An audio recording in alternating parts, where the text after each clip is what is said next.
Hey everybody, Steve Johnson here, and thank you for stopping by my first-time home buyer step-by-step guide. Maybe you have purchased a home in the past and it's been a while and the process wasn't quite as smooth as you'd like, or maybe this is your first time buying a home. Either way, you're in the right place.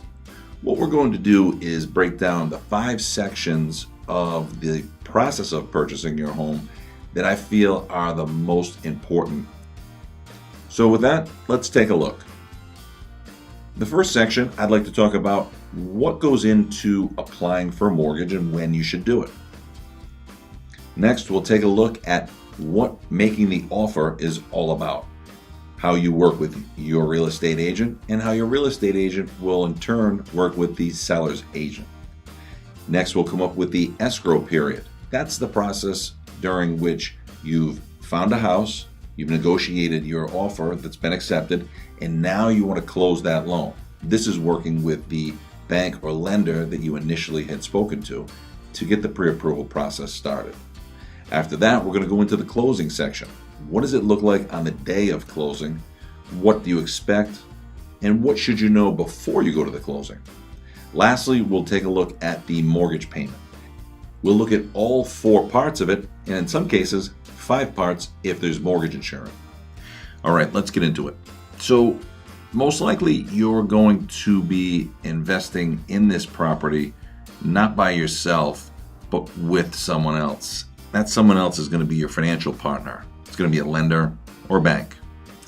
They are going to be the ones that will back you on this purchase with some good faith, given some parameters that you'll need to go ahead and fit into. So that brings us to the next step, is applying for the mortgage. Let's dig in here. What you're going to do is you're going to have to get pre-approved for a certain amount of money depending upon the purchase price of your home. So this purchase is very important. However, your pre-approval isn't guaranteed. What you'd like to be able to do is to get with a lender or bank that will have you fully credit approved, meaning that you've provided the W-2s, the pay stubs, bank statements, etc., and have that submitted to an underwriter. That underwriter will then go through all of your credit and make sure that you are approved for a mortgage as opposed to just pre-approved. This is an important step because it will allow you to stand out from the other people that are out there looking to buy a home. And in a competitive market, that can be all the difference between the seller choosing you versus the next person. And I can't say enough about the fact that you really need to have your credit in order, because the interest rate is a direct reflection of what your credit score actually is. So take the time to have your credit pulled, review what's on there, and eliminate any poor credit as quickly as you can. All right, once you've been at this point credit approved, you're ready to go ahead and move on to the next stage and purchase a house. You're ready to make an offer. So you want to get with your real estate agent, discuss what that offer will be, and have he or she put it in for you. Okay? Now, what that means is this. You're going to formulate an offer in writing for the amount that you and your real estate agent have agreed upon. In there, you're going to put what's called any contingencies or additional items that you want included as part of the purchase. This may be a roof that has some years on it and you want to see that that can be replaced. You may want to have something as small as the appliances left in the home. Things along those lines. This is part of the negotiation. Okay? So the offer has been made, and the seller now wants to decide if they want to counter your offer or if in turn they want to accept your offer. Sometimes that happens, sometimes it doesn't. But this is part of the negotiation. They may come back with a counter offer, which is when the seller replies to your original offer with possibly a different set of contingencies and or price. They may say, we're not going to fix the roof, but instead we'll take off $7,000 on the purchase price. Is that something you'd be okay with? So now there's a little back and forth between your buyer's agent and their seller's agent. The offer has been made, and the seller will decide if they want to counter your offer or accept your offer. Let's take a look and see what that is. Let's say that they accept an agreement by the buyer and the seller to the last offer that was presented and agreed upon by both parties. That means that everybody agrees no matter what the situation is. If it's the roof is not going to be fixed, then it's going to be $7,000 less. And yes, you want to continue to have the appliances in the property.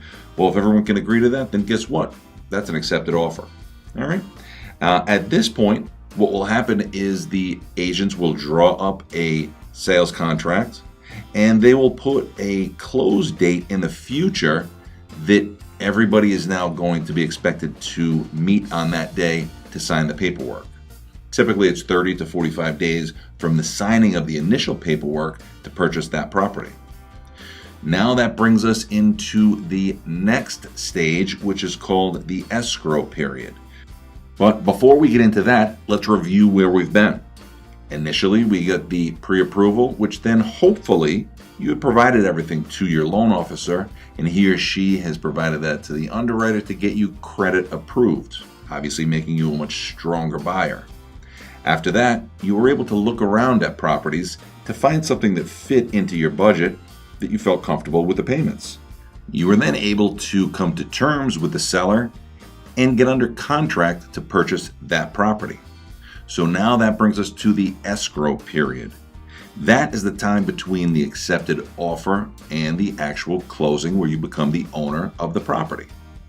Closing is when you officially purchase the home from the seller. So let's take a look at what happens during the escrow period.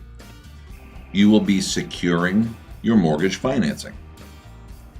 You will be getting the home inspected by a certified inspector. You will address any contingencies as a result of this inspection, and you'll get insurance for the property. Lastly, you will be closing on the property. So let's dig into this one at a time. When you secure your mortgage financing, all of the details of that mortgage loan will be finalized for you during this time frame. If you had initially gotten a credit approval as opposed to a pre-approval, this process will be a lot smoother for you. Ask your loan officer if he or she has that ability to be able to do that, and if they don't, you may want to look for alternate financing. Next up, we'll take a look at the home inspection. Home inspection is done by a certified home inspector who will go through the property top to bottom and be sure that everything in there is working in sound order. The mechanicals, meaning the heating and the cooling system, the roof, pipes, foundation, everything along those lines, you want to make sure that this person can sign off on it and say that it's in good workmanlike condition.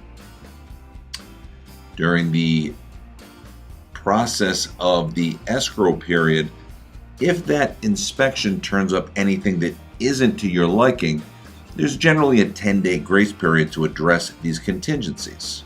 So you may have to go back and negotiate with the seller if there is anything that's turned up that you weren't aware of. Next up, we'll take a look at getting homeowners insurance.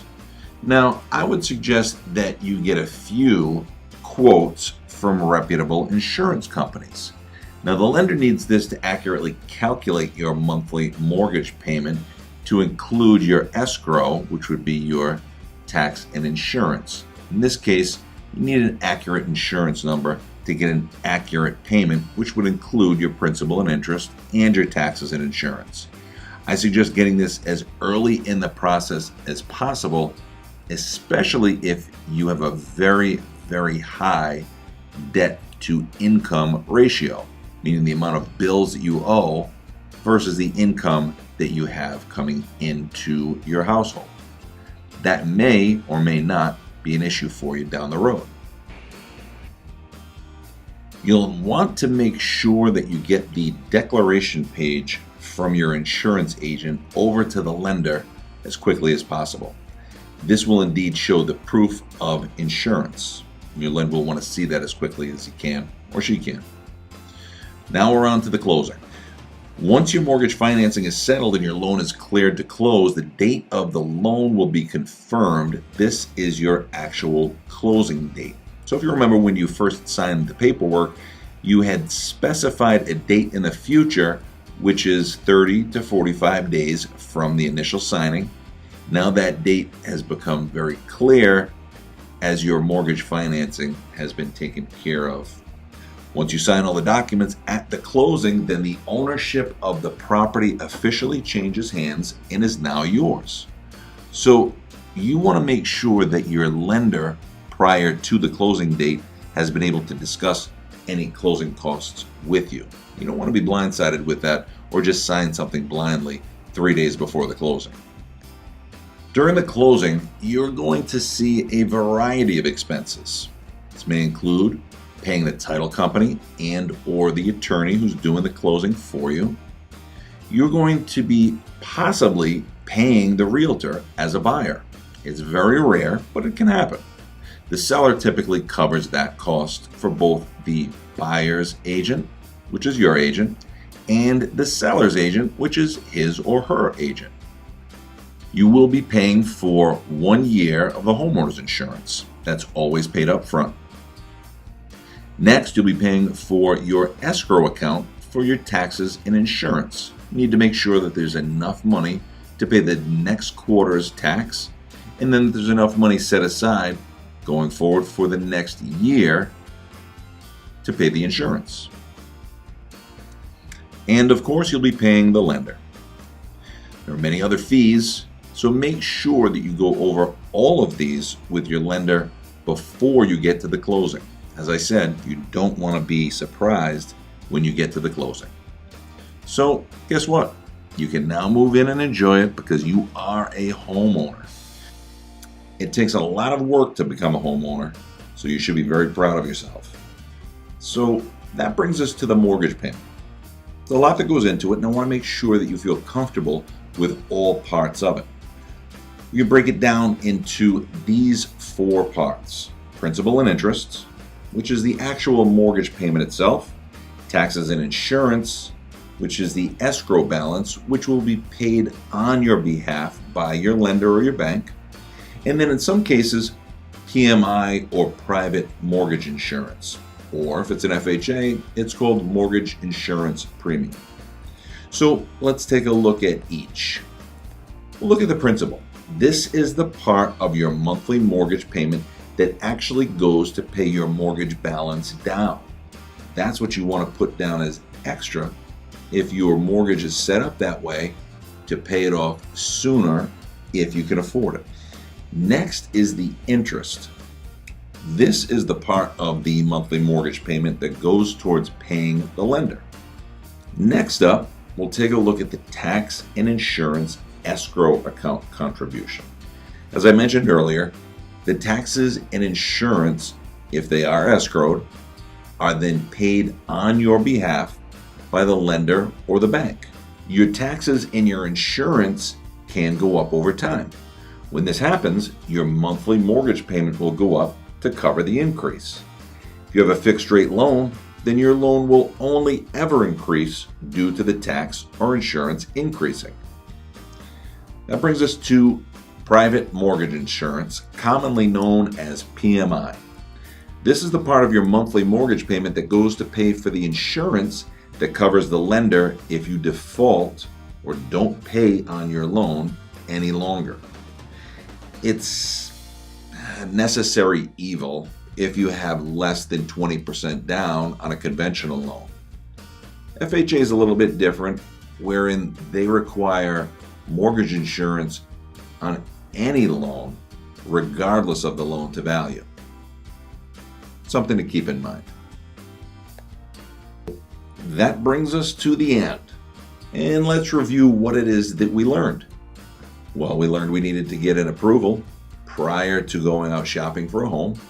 And once we had that approval, we really didn't want to just get a pre-approval, but we wanted to actually have a credit approval. It's much stronger and will allow you to be a much stronger buyer in the eyes of a seller. And that's important in any market. Next, then we figured out how to go ahead and negotiate and what would take place during that process. We learned terms such as contingency and acceptance. And next, we went and figured out what would take place during the open escrow, during the time from which you've been able to go ahead and get under contract to purchase a home and actually closing. Then we learned what would take place during the closing. And at that point, we learned how to break down a mortgage payment.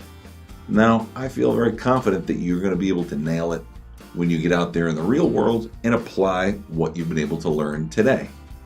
So, I ask you for one last step in this video. I'll ask that you go ahead and share this video, if you found it useful, on your favorite social media website for anybody that you think may need to hear it.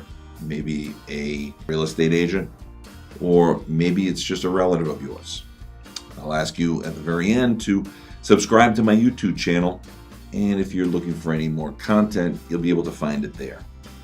So thank you very much. I appreciate your time. Good luck with house hunting. Have a great day. Damn.